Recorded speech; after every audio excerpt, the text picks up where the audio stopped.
वही नुपुर शर्मा जिनकी देश भर में चर्चा है, वही केस जिसकी देश भर में चर्चा है, और वही दो जज जिनकी देश भर में चर्चा है। और अब इस मामले में कल फिर सुनवाई होगी। आप कहेंगे ये कैसे हो रहा है कि नुपुर शर्मा का मामला फिर सुप्रीम कोर्ट पहुंच जाए, उन्हीं दो जज के सामने पहुंच जाए? क्या सुनवाई होनी है? यह खबर कहीं नहीं है, लेकिन हम आज आपको बता रहे हैं कि नुपुर शर्मा का मामला फिर सुप्रीम कोर्ट पहुंचा है और उन्हीं दो जजेस के सामने पहुंचा है। और सुप्रीम कोर्ट का नया रुख क्या होगा या वही पुराना रुख होगा, इस पर पूरे देश की नजर होगी। क्योंकि 18 दिन बाद नुपुर शर्मा ने फिर से सुप्रीम कोर्ट का रुख किया है। आपको याद होगा, नुपुर शर्मा ने अपने खिलाफ अलग अलग राज्यों में जो एफआईआर्स हुई थी, उसके लिए एक याचिका सुप्रीम कोर्ट में लगाई थी कि सबको क्लब कर दीजिए, मेरी जान को खतरा है, मैं हर जगह कैसे जा सकती हूं, सारी एफआईआर एक जगह होगी, दिल्ली में होगी, तो यहीं सुनवाई हो पाएगी, क्योंकि पहली एफआईआर दिल्ली में हुई। लेकिन कोर्ट की सख्त टिप्पणियों के बाद नुपुर शर्मा ने अपनी याचिका वापस ले ली थी। अब फिर नुपुर शर्मा सुप्रीम कोर्ट पहुंची हैं और इत्तेफाक यह है कि यह मामला फिर उन्हीं दो जजेस के सामने पहुंचा है। लेकिन पहले आपको बताता हूं कि नुपुर शर्मा ने अपनी नई याचिका में क्या कहा है, जरा इसको सुन लीजिए। इस नई पिटीशन की पहली बात नुपुर शर्मा ने इसमें मेंशन किया है कि सुप्रीम कोर्ट की सख्त टिप्पणियों के बाद जान से मारने की नई धमकियां मिल रही हैं। नुपुर शर्मा कह रही हैं कि जो टिप्पणियां उस दिन हुई, उसके बाद उनकी जान को खतरा बढ़ गया और उन्हें जान से मारने की नई धमकियां मिल रही हैं। दूसरी बात इसमें लिखी गई है कि नुपुर शर्मा के खिलाफ दर्ज सभी एफआईआर को क्लब किया जाए और केस को दिल्ली में शिफ्ट किया जाए। तीसरी इसमें बड़ी बात लिखी गई है कि नुपुर शर्मा के खिलाफ दर्ज 9 एफआईआर में गिरफ्तारी पर रोक लगाई जाए। और चौथी बात लिखी है कि नुपुर शर्मा अपनी उसी याचिका पर सुनवाई चाहती हैं जिस याचिका को पिछली सुनवाई में वापस ले लिया था, उसको परस्यू करना चाहती हैं। 1 जुलाई को सुप्रीम कोर्ट की बेंच ने नुपुर शर्मा पर बहुत सख्त टिप्पणियां की थी। और आज जब नुपुर शर्मा कह रही हैं कि उनकी जान को खतरा बढ़ गया है, उन्हें नई धमकियां मिल रही हैं, तो मैं याद दिलाना चाहता हूं कि उस वक्त कोर्ट ने क्या कहा था। उस वक्त सुप्रीम कोर्ट ने कहा था कि देश में जो हो रहा है उसके लिए यह महिला अकेले जिम्मेदार है। नुपुर शर्मा की बदजुबानी की वजह से पूरे देश में आग लग गई। उदयपुर में हुई घटना, दुर्भाग्यपूर्ण घटना के लिए भी उनका बयान ही जिम्मेदार है। नुपुर शर्मा को इस तरह का बयान देने की क्या जरूरत थी? नुपुर शर्मा को टीवी पर जाकर देश से माफी मांगनी चाहिए। एक राष्ट्रीय दल की प्रवक्ता होने से आपत्तिजनक बातें करने का लाइसेंस नहीं मिल जाता। नुपुर शर्मा की जान को खतरा है या वो देश की सुरक्षा के लिए खतरा बन गई हैं, ये भी टिप्पणी कर दी थी सुप्रीम कोर्ट के जजेस ने। अपने बयान को वापस लेने में देर की और बाद में शर्त के साथ माफी मांगी। ये सारी वो बातें हैं जो पिछली बार सुप्रीम कोर्ट ने इसी केस में, जिसमें क्लबिंग ऑफ एफआईआर्स है, इसको सुनते वक्त कहा था। और उसके बाद नुपुर शर्मा ने वो केस वापस ले लिया था, अपनी याचिका वापस ले ली थी। हालांकि इन टिप्पणियों का जिक्र सुप्रीम कोर्ट के ऑर्डर की कॉपी में कहीं नहीं किया गया। जब सुप्रीम कोर्ट ने नुपुर शर्मा के खिलाफ सख्त टिप्पणियां की थी, तो लोगों के मन में कई सवाल आए थे कि क्या नुपुर शर्मा के खिलाफ कट्टरपंथियों का गुस्सा और बढ़ने की आशंका नहीं है? क्या इससे नुपुर के खिलाफ कट्टरपंथी सोच को और बढ़ावा नहीं मिलेगा? क्या बिना ट्रायल नुपुर को अपराधी मान लेने वाले संकेत नहीं दिए गए? क्या बिना ट्रायल संवेदनशील मसले पर एक तरह का फैसला सुनाने वाली बातें नहीं की गई जो जजमेंट में नहीं थी?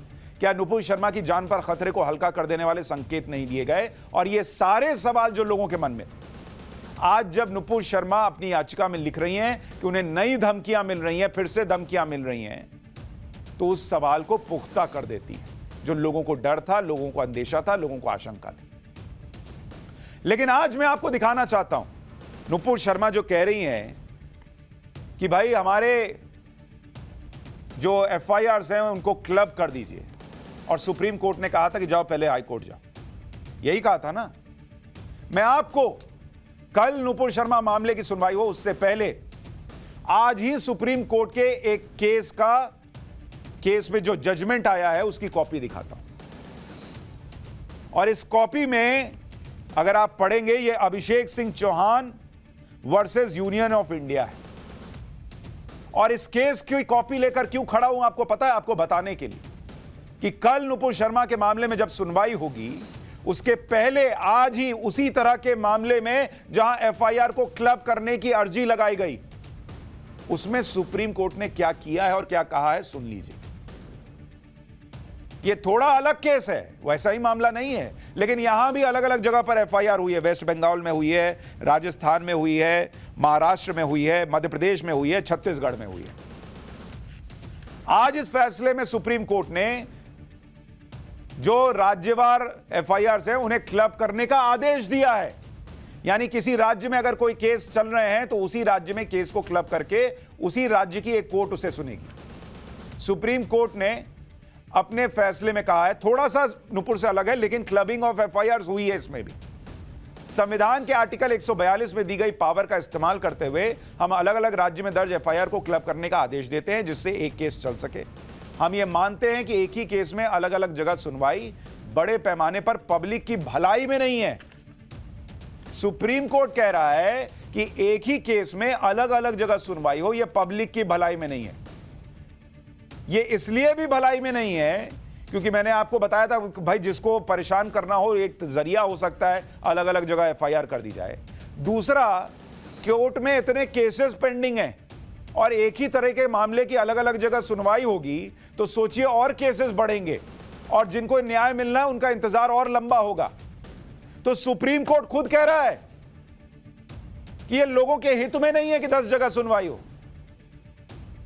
और पिछली बार नुपुर शर्मा को कहा गया था हाईकोर्ट जाओ, और अब कल देखते हैं क्या होगा। इस आधार पे चलिएगा तो कल तो आराम से क्लब हो जाने चाहिए एफआईआर। संविधान का अनुच्छेद 142 सुप्रीम कोर्ट को विवेकाधीन शक्ति देता है। इसमें कहा गया है कि सुप्रीम कोर्ट अपने अधिकार क्षेत्र का प्रयोग करते हुए ऐसा आदेश दे सकता है जो उसके समक्ष लंबित किसी भी मामले या मामलों में पूर्ण न्याय करने के लिए जरूरी हो।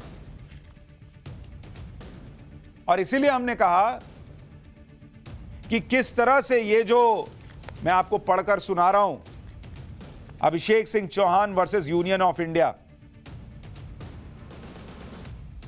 इसमें लिखा है the principal relief claimed by the petitioner is regarding clubbing of all the FIRs registered in different states and for grant of bail respective.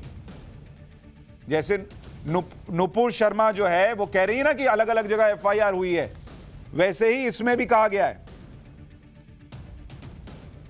और इसमें सुप्रीम कोर्ट ने खुद कहा है, सुप्रीम कोर्ट ने, कि ये जनता के हित में है कि इस तरह से अलग अलग जगह सुनवाई ना हो। और यही बात उस दिन हमने कही थी कि नुपुर शर्मा जो कह रही है, ऐसा नहीं कि देश में पहली बार हो रहा है, ऐसे और उदाहरण हैं जहां सुप्रीम कोर्ट ने एफआईआर्स को क्लब किया है। और उसके बाद आपको याद होगा जब सुप्रीम कोर्ट ने ये टिप्पणियां कर दी थी तो पूर्व जजेस ने, कई राज्यों के पूर्व चीफ जस्टिस ने, हाई कोर्ट के कई ब्यूरोक्रेट्स ने, कई पूर्व सेना के अधिकारियों ने एक बकायदा चिट्ठी लिखी थी कि ये जो कहा गया सुप्रीम कोर्ट की तरफ से वो लक्ष्मण रेखा लांघने जैसा था। और उसके बाद अब ये नियति देखिए या कुछ और कह लीजिए कि नुपुर शर्मा दोबारा सुप्रीम कोर्ट गई हैं और उनका मामला उन्हीं 2 जजेस के पास है। हमारे साथ जस्टिस एस.एन. ढींगरा साहब जुड़ गए हैं, पूर्व जज। सर, आपका बहुत स्वागत टाइम्स नाउ नवभारत की पाठशाला में। और सर, आज ही एक जजमेंट आया है सुप्रीम कोर्ट का, वो दिखा भी रहा था, जिसमें कहा गया है कि जनता के हित में नहीं है कि आप जो है अलग अलग जगह केसेस सुने, एफआईआर्स को क्लब किया गया है। अब नुपुर शर्मा कल फिर गई हैं, सुनवाई होनी है उन्हीं 2 जजेस के सामने जिन्होंने पिछले बार कहा था हाईकोर्ट जाओ। क्या आपको लगता है इस बार कुछ फैसला बदलेगा? क्या हो सकता है कल? आपका अपना अनुभव क्या कहता है सर? देखिए, जब भी कोई पिटीशन डिसमिस एज विथड्रॉन होती है तो पिटीशन कर्ता को ये अधिकार होता है कि वो दोबारा अदालत में जाए और वही अपने पिटीशन को दोबारा प्रेस कर सके। विथड्रॉ करने से उसका अधिकार इंटैक्ट रहता है, उसके अधिकार पर आंधी। अब अदालत चीफ जस्टिस साहब ने जो है ये उसी बेंच के पास किया है तो कुछ सोच समझ कर ही किया होगा। वैसे हमारी सेक्शन 190 सीआरपीसी है जिसमें ये कहा गया है कि कॉग्निजेंस लेने के 3 तरीके होते हैं। एक सो मोटो, एक पुलिस की कंप्लेंट पर और एक याचिकाकर्ता की कंप्लेंट पर। अगर कोई जज सो मोटो एक्शन लेता है किसी चीज के ऊपर, तो उसे अपराधी को ये कह बताना होता है कि भैया मैंने इसमें सो मोटो एक्शन लिया है, आप चाहो तो अपना केस किसी दूसरे जज के पास ट्रांसफर करवा सकते हो, मैं इसकी सुनवाई नहीं करूंगा। उसका एक कारण होता है कि न्याय न केवल होना चाहिए बल्कि होते हुए दिखना भी चाहिए। ये कानून जो है सीआरपीसी में दिया गया है कि सो मोटो कॉग्निजेंस लेने पर ये जो है उसे ट्रांसफर कर देना चाहिए। अब सुप्रीम कोर्ट ने अगर उसी बेंच के पास किया है तो कुछ सोच समझ कर किया होगा। मुझे लगता है कि बेंच को ये मौका दिया है कि उसने जो पहले इस प्रकार की टिप्पणी की है वो अपनी भूल सुधार करके इसमें न्याय कर सके। तो मैं मानता हूं कि सुप्रीम कोर्ट के न्यायाधीश अपने विवेक के अनुसार इस कोर्ट में इस मामले में फैसला करेंगे।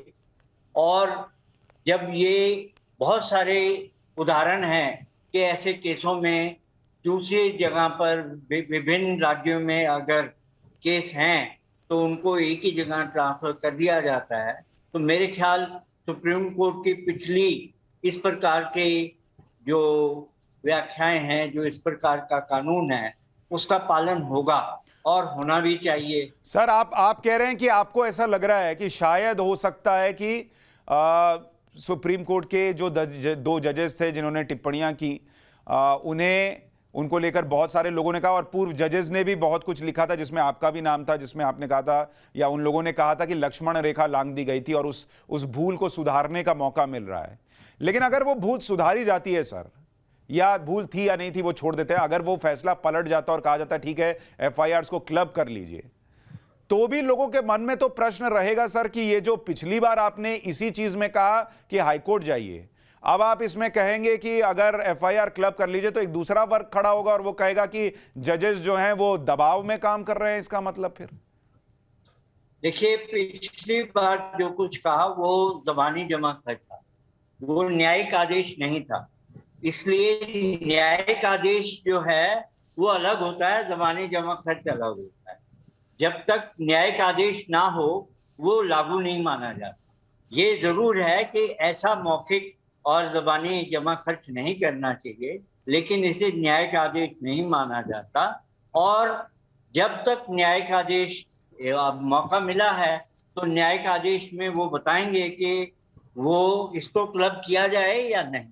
पिछली बार उन्होंने डरा धमका के वापस करवा दी, अब दोबारा आई हैं, तो मुझे लगता है कि ये एक सुनहरा अवसर है हमारे सुप्रीम कोर्ट के पास कि वो ये कहे कि हम अगर भूल करते हैं तो भूल सुधारते